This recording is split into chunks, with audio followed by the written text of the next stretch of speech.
Assalamualaikum warahmatullahi wabarakatuh. Selamat pagi pemirsa Trans 7. Khazanah Ensiklopedia Islam Dunia pagi ini kembali hadir ke hadapan Anda untuk berbagi pengetahuan dan saling menasehati dalam kebajikan. Ketika seorang mendapat keringanan dalam ibadah, mana yang lebih baik baginya? Mengambil keringanan itu atau tetap melaksanakan ibadah seperti biasa?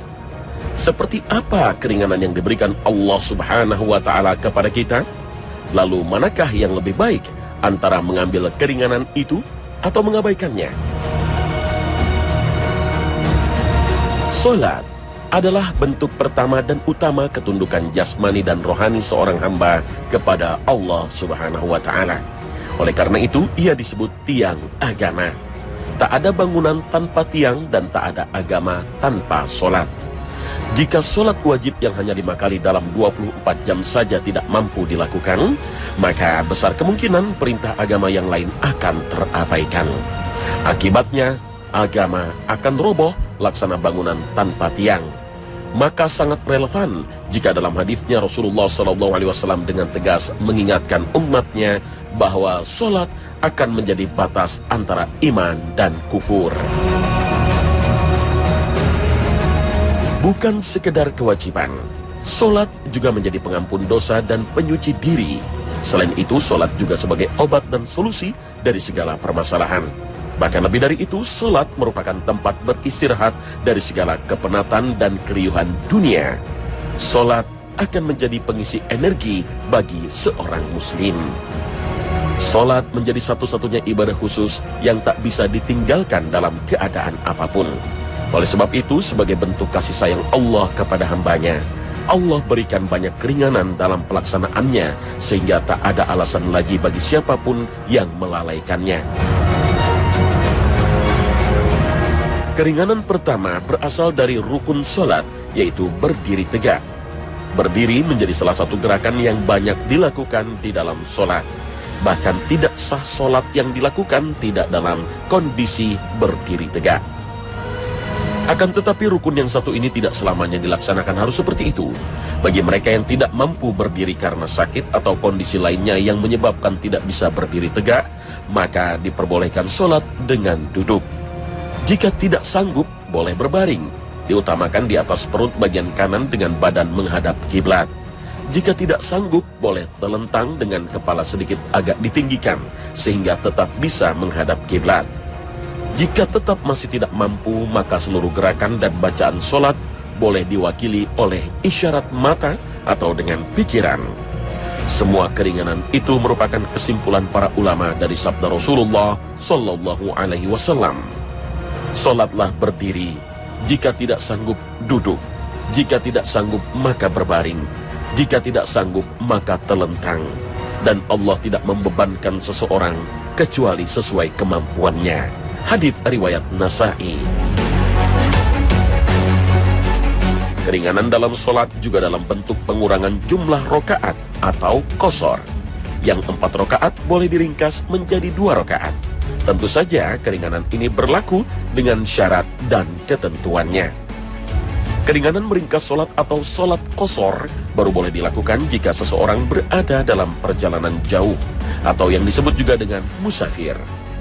Musafir merupakan bahasa Arab yang digunakan untuk menyebut orang yang sedang dalam perjalanan jauh. Istilah musafir berkaitan dengan banyak keringanan dalam ibadah. Lalu seberapa jauhkah perjalanan sehingga seseorang disebut musafir dan layak mendapat keringanan? Para ulama menyimpulkan dari praktek Rasulullah dan para sahabatnya, seseorang disebut musafir dan layak mendapat keringanan jika jarak perjalanan yang ditempuh tidak kurang dari 4 burud atau dengan ukuran sekarang sekitar 89 km. Dahulu, jarak seperti ini rata-rata ditempuh dalam 2 hari perjalanan. Sedangkan sekarang dengan kecanggihan moda transportasi hanya membutuhkan waktu 1 atau 2 jam perjalanan, bahkan bisa lebih cepat lagi. Meski begitu, keringanan dalam ibadah tetap berlaku karena yang menjadi batasan adalah jarak, bukan waktu tempuh. Keterangan ini disimpulkan dari praktek yang dilakukan oleh sahabat Nabi Ibnu Abbas dan Ibnu Umar. Beliau berdua tidak meringkas sholat dalam jarak kurang dari 4 burud atau 89 km. Tidak ada keterangan dari sahabat lain yang berbeda dengan apa yang dilakukan oleh dua orang sahabat Nabi ini. Hal ini tampaknya tidak jauh beda dengan perjalanan jauh dalam kebiasaan kita saat ini. Jarak seperti ini biasanya sudah seperti jarak antar kota. Orang biasanya akan mempersiapkan diri secara khusus untuk perjalanan sejauh itu. Sholat yang boleh diringkas hanya sholat zuhur, asar, dan isya yang jumlah rokaatnya 4, diringkas menjadi 2 rokaat. Allah Subhanahu wa Ta'ala berfirman, "Dan apabila kamu bepergian di muka bumi, maka tidaklah mengapa kamu mengqashar sholat, jika kamu takut diserang orang-orang kafir. Sesungguhnya orang-orang kafir itu adalah musuh yang nyata bagimu." Al-Quran Surah An-Nisa ayat 101. Meski ayat ini turun dalam konteks keringanan dalam perjalanan karena khawatir diserang musuh, tapi hukumnya tetap berlaku meski dalam kondisi aman. Hal ini pernah ditanyakan oleh sahabat Nabi Ya'la bin Abi Umayyah kepada Umar bin Khattab yang diriwayatkan Imam Muslim dalam kitab sahihnya. Umar pun mengatakan bahwa ia akan menanyakan hal itu kepada Rasulullah. Ketika ditanyakan kepada Rasulullah, beliau menjelaskan bahwa meringkas sholat merupakan sedekah atau pemberian dari Allah Subhanahu wa Ta'ala. Maka terimalah pemberian Allah itu. Sholat qashar atau praktek meringkas sholat dalam perjalanan juga selalu dilakukan oleh Rasulullah SAW. Hal ini diceritakan oleh sahabat Ibnu Umar bahwa selama ia menemani Nabi SAW dalam perjalanan, beliau selalu meringkas sholat menjadi 2 rakaat. Hal yang sama juga dipraktekkan oleh Abu Bakar, Umar, dan Uthman radhiyallahu anhum. Meringkas sholat bagi musafir merupakan sebuah pilihan yang Allah berikan kepada hambanya. Keringanan ini boleh diambil, boleh juga tidak. Imam Muslim meriwayatkan dalam kitab sahihnya bahwa para sahabat yang sedang dalam perjalanan bersama Rasulullah, ada yang meringkas sholat, ada yang tidak. Ada yang berpuasa dan ada yang tidak. Di antara mereka tidak ada yang saling menyalahkan atau mencela. Hal seperti ini juga diungkapkan oleh Ummul Mukminin Aisyah radhiyallahu anha. Ibunda Aisyah menceritakan bahwa suatu ketika ia umrah bersama Rasulullah SAW. Ia berpuasa sedangkan Rasul tidak. Rasul meringkas sholat dan ia tidak. Ibunda Aisyah kemudian menanyakan hal ini kepada Rasulullah dan beliau menjawab, "Engkau telah bersikap benar, wahai Aisyah." Selain jumlah rakaat yang bisa diringkas, keringanan lain merupakan penggabungan waktu beberapa sholat wajib atau yang disebut dengan sholat jamak.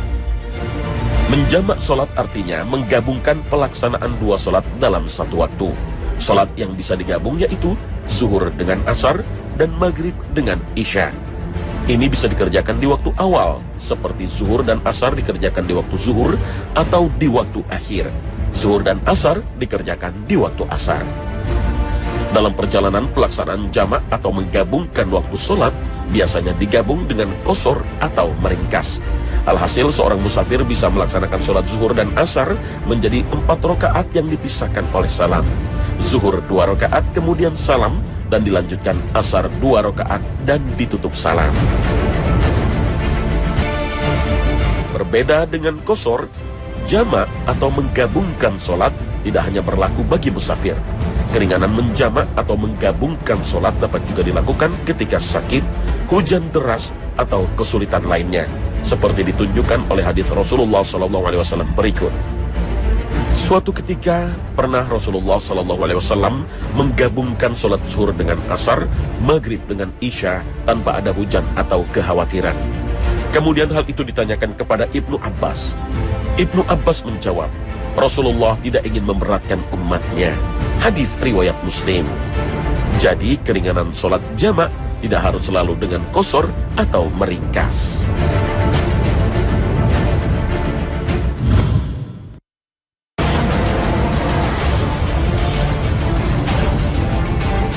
Pemirsa Khazanah, puasa Ramadan merupakan ibadah yang wajib dilaksanakan kaum muslimin sebulan dalam setahun. Dalam bulan ini, di siang harinya kita diwajibkan menahan diri dari makan, minum, hubungan suami istri, dan hal lainnya yang membatalkan puasa. Ibadah puasa ini menjadi bukti kasih sayang Allah pada hambanya. Ibadah yang wajib ini pun banyak keringanan yang diberikan Allah Subhanahu wa Ta'ala. Keringanan pertama terlihat dari proses turunnya kewajiban puasa pada tahun kedua Hijriah. Ketetapan wajibnya tidak turun sekaligus karena beratnya kewajiban ini. Allah menurunkannya dalam beberapa tahap hingga akhirnya menjadi seperti yang kita jalani sekarang. Pertama, tahapan pilihan. Seorang muslim yang mukallaf atau diwajibkan dan mampu berpuasa diberi pilihan antara berpuasa atau tidak. Jika tidak berpuasa diganti dengan membayar fidyah atau memberi makan orang miskin. Meski begitu tetap saja puasa lebih prioritas. Tahap selanjutnya barulah diwajibkan bagi semua kaum muslimin yang memenuhi syarat. Keringanan hanya diberikan kepada mereka yang sakit atau mereka yang dalam perjalanan. Kewajiban puasa pada tahap ini dimulai dari waktu tidur malam hari sampai besok maghrib. Meskipun sebelum tidur hanya minum seteguk air atau bahkan tidak makan dan minum sama sekali. Dalam hal ini ada kejadian yang menimpa seorang sahabat yang bernama Syirmah. Dia bekerja keras pada siang hari. Menjelang buka puasa ia tertidur dan ia bangun keesokan harinya. Maka dia pun menyambung puasanya tanpa berbuka karena telah memasuki waktu puasa lagi. Perintah puasa pada tahap ini juga tidak diperbolehkan hubungan badan suami istri di malam hari. Sehingga sahabat Umar bin Khattab sempat melapor kepada Nabi bahwa ia telah khilaf dan menggauli istrinya pada malam Ramadan. Setelah itu barulah turun surat Al-Baqarah ayat 187 yang menyatakan bahwa puasa dimulai dari terbit fajar sampai terbenamnya matahari seperti sekarang. Ayat ini juga menyatakan bolehnya hubungan suami istri di malam hari bulan Ramadan. Allah Ta'ala berfirman, dihalalkan bagi kamu pada malam hari bulan puasa bercampur dengan istri-istri kamu. Mereka adalah pakaian bagimu dan kamu pun adalah pakaian bagi mereka. Allah mengetahui bahwasanya kamu tidak dapat menahan nafsumu. Karena itu Allah mengampuni kamu dan memberi maaf kepadamu. Maka sekarang campurilah mereka dan ikutilah apa yang telah ditetapkan Allah untukmu. Dan makan minumlah hingga terang bagimu benang putih dari benang hitam, yaitu fajar. Kemudian sempurnakanlah puasa itu sampai datang malam. Tetapi janganlah kamu campuri mereka itu sedang kamu beriktikaf dalam masjid. Itulah larangan Allah, maka janganlah kamu mendekatinya. Demikianlah Allah menerangkan ayat-ayatnya kepada manusia supaya mereka bertakwa. Al-Quran Surah Al-Baqarah ayat 187. Keringanan lainnya juga bisa dinikmati oleh mereka yang musafir atau dalam kondisi sakit. Orang sakit dan musafir yang memang memenuhi syarat diperbolehkan tidak berpuasa. Hanya saja, ia tetap harus mengganti sebanyak hari puasa yang ditinggalkan pada bulan lain. Hal ini Allah Ta'ala nyatakan dalam firman-Nya.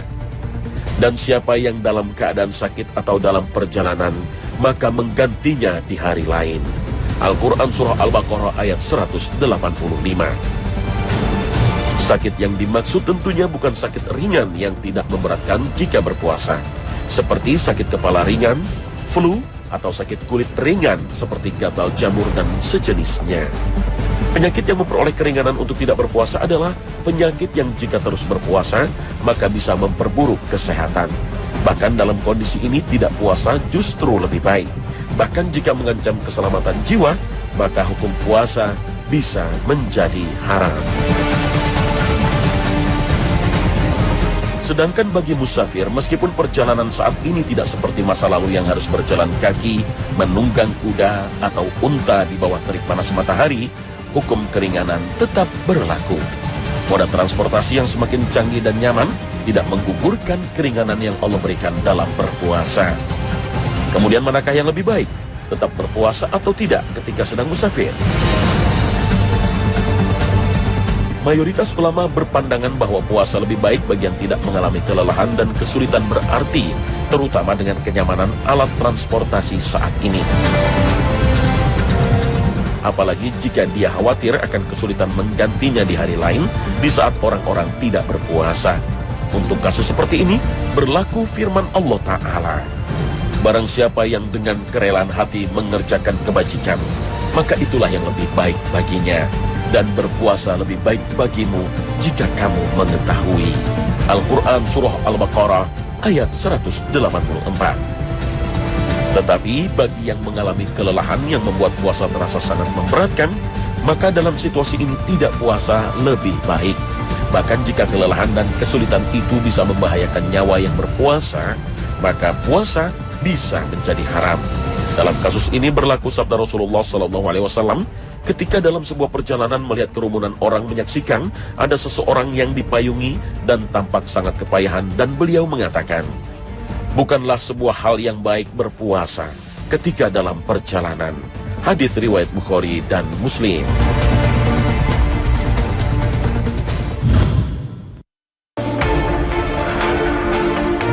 Pemirsa Khazanah, unsur kemudahan dan keringanan dalam ibadah juga banyak kita temukan dalam ibadah haji.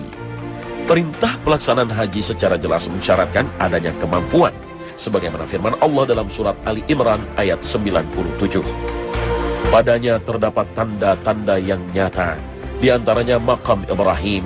Barang siapa memasukinya, Baitullah itu menjadi amanah dia. Mengerjakan haji adalah kewajiban manusia terhadap Allah, yaitu bagi orang yang sanggup mengadakan perjalanan ke Baitullah. Barang siapa mengingkari kewajiban haji, maka sesungguhnya Allah Maha Kaya, tidak memerlukan sesuatu dari semesta alam. Al-Quran Surah Ali Imran ayat 97. Kesanggupan yang dimaksud dalam ayat ini mencakup kesanggupan secara fisik dan kemampuan secara finansial. Kemampuan finansial termasuk di dalamnya segala biaya yang diperlukan untuk perjalanan dan biaya yang dibutuhkan oleh keluarga yang ditinggalkan. Saat sekarang ini kemampuan juga termasuk salah satunya kuota haji. Jadi meski seseorang mampu secara finansial dan sehat secara fisik, tapi tidak mendapatkan jatah kuota, maka ia terhitung belum mampu. Tak perlu terlalu memaksakan diri, apalagi sampai melakukan hal-hal yang dilarang, seperti memalsukan identitas diri atau bahkan sampai menyuap petugas haji. Na'udzubillahi min dzalik. Keringanan lainnya juga bisa dilihat dalam ihram. Dalam ihram, seseorang khususnya laki-laki tidak boleh memakai pakaian yang berjahit, tidak boleh mencukur rambut, dan beberapa larangan lainnya. Tapi dalam kondisi tertentu Allah Subhanahu wa Ta'ala memberikan keringanan, seperti sakit atau gangguan di kepala. Allah Ta'ala berfirman, dan sempurnakanlah ibadah haji dan umrah karena Allah. Jika kamu terkepung, terhalang oleh musuh atau karena sakit, maka sembelihlah korban yang mudah didapat. Dan jangan kamu mencukur kepalamu sebelum korban sampai di tempat penyembelihannya. Jika ada di antaramu yang sakit atau ada gangguan di kepalanya, lalu ia bercukur, maka wajiblah atasnya berfidyah, yaitu berpuasa atau bersedekah atau berkorban. Al-Quran Surah Al-Baqarah ayat 196. Sedangkan dalam tawaf juga banyak keringanan, di antaranya untuk wanita yang berhalangan. Wanita yang haid tidak wajib baginya melakukan tawaf qudum dan tawaf wada, karena suci dari hadas kecil dan besar menjadi salah satu syarat tawaf. Keringanan lainnya juga ada di mabit di Mina pada hari tasyrik. Mabit di Mina pada hari tersebut termasuk dalam wajib haji. Jika tidak melakukannya, wajib membayar dam 1 ekor kambing. Akan tetapi kewajiban ini gugur dalam kondisi darurat, seperti petugas haji atau keterbatasan tempat. Nabi SAW pernah memberi izin kepada paman beliau Abbas untuk tidak bermalam di Mina pada hari-hari tasyrik, karena dia menjadi petugas penyedia air minum untuk jamaah haji. Hal yang sama juga beliau berlakukan kepada para penggembala, dan mereka tidak terkena denda atau apapun.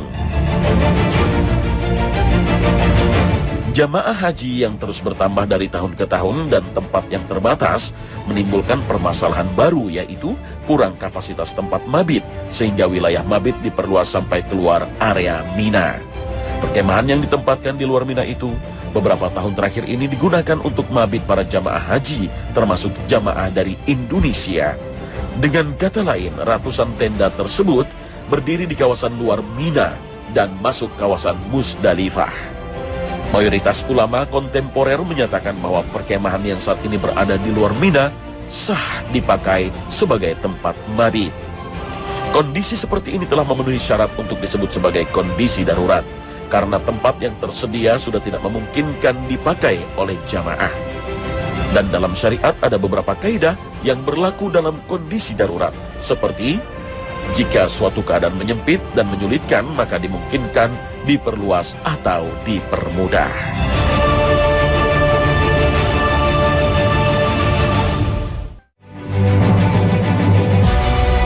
Pemirsa Khazanah, jika sholat dan puasa merupakan ibadah yang berkaitan dengan aktivitas jasmani, maka zakat berhubungan dengan harta. Zakat wajib dikeluarkan untuk membersihkan orang-orang yang mampu secara finansial dari sifat kikir dan sombong. Sedangkan bagi mereka yang tidak mampu, zakat juga akan membersihkan diri mereka dari sifat iri, dengki, dan kebencian terhadap golongan kaya. Selain menjadi pembersih jiwa dari penyakit hati, zakat juga menjadi pembersih harta sehingga menjadi berkah dan halal. Kemudahan dan keringanan dalam zakat bisa dilihat dalam kewajiban zakat. Meski menjadi rukun Islam yang keempat karena beberapa persyaratan, tidak seluruh kaum muslimin terkena kewajiban ini. Zakat mal contohnya, hanya wajib bagi mereka yang kaya dan mampu. Sedangkan dari sisi harta, tidak semua harta harus dibayarkan zakatnya. Jenis harta wajib zakat yang secara jelas disebut dalam teks Al-Quran dan hadis hanya beberapa jenis, yaitu kelompok mata uang, emas, dan perak, kelompok hasil ternak, unta, sapi, dan kambing, dan kelompok hasil pertanian, gandum, jelai, kurma, dan kismis, harta perniagaan, dan barang tambang. Unsur keringanan zakat juga bisa kita baca dalam penentuan nisab dan haul. Nisab dan haul menjadi syarat dalam sebagian besar zakat.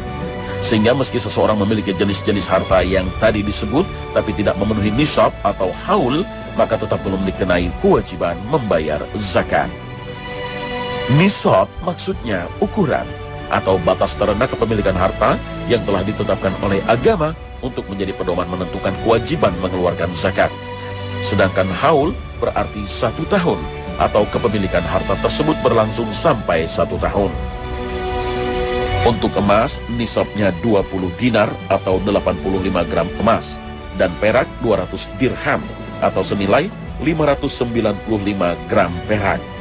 Maka seseorang baru terkena kewajiban zakat jika emasnya telah mencapai 85 gram dan telah disimpan selama 1 tahun. Keringanan juga terlihat dari jumlah yang harus dibayarkan. Zakat dari emas atau perak yang harus dikeluarkan zakatnya hanya sebesar 2,5%. Sungguh jumlah yang sangat sedikit sebetulnya jika kita bandingkan dengan kewajiban harta yang lain seperti pajak dan yang lainnya. Pemirsa Khazanah, keringanan dan kemudahan yang Allah berikan dalam beribadah menjadi bukti kasih sayang Allah terhadap hambanya, dan juga menjadi bukti bahwa fitrah agama ini tidaklah menyusahkan dan menyengsarakan manusia. Justru semua ibadah ditujukan bagi kemaslahatan manusia di dunia dan akhirat. Hanya saja banyak manusia yang tidak menyadarinya. Terima kasih atas perhatian Anda, dan wassalamualaikum warahmatullahi wabarakatuh. Menghapus dosa-dosanya.